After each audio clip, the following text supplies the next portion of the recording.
celebrate Pride in June, but the spirit of pride and commitment to important work lives year-round here at Chicago's Center on Halsted, the biggest LGBTQIA community center in the Midwest. We are your center! More than 1,000 people a day pass through these doors for unique services and resources that in many cases save lives.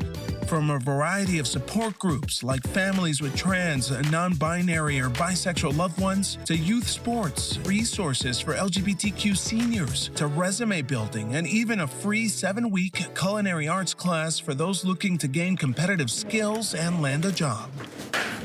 People have talked about how this class has just made them a better person in a lot of different ways, more than just cooking skills. Chef Jenny Urban takes a hands-on approach with her students.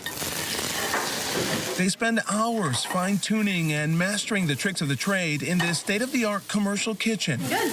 And that's just the beginning. Chef Urban says for many here, this is the first time they could be their true, authentic selves. Kitchen culture universally is a way to express who you are. Our students deserve to show up in that kitchen being who they are, too. You don't want that in your cut. You just want a one-time thing. For many students, the kitchen skills learned here will translate to every aspect of their life.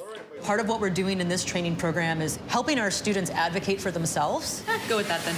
All right. When they face these challenging moments as a queer person in the workforce, we want them to understand their own worth and how to advocate for their own careers and growth.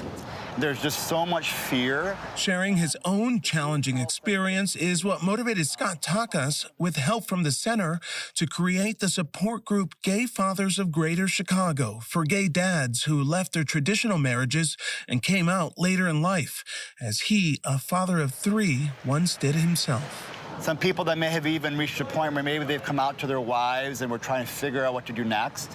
You know, they have kids. How is that going to impact the family? It's a nerve-wracking, life-altering experience for some, he says, who can be shunned and left feeling like unfit parents. Some, like myself, didn't even have gay friends. So when they begin to question their identity, they didn't have anyone to talk to. And there's a lot of fear that comes with that. His group, now in its 8th year of supporting and helping gay dads find courage when they need it most. That's what people really need. They need to understand that it's not the end of the world, that it's important to be who your true self is, and that your kids will love you and your family will love you. The center also helps connect people to therapy, substance abuse, HIV, and other medical treatments, and helps young adults who have been abandoned because they are LGBTQ. There are young people out there who come out to their family or parents or express who they are, and then they end up on the street.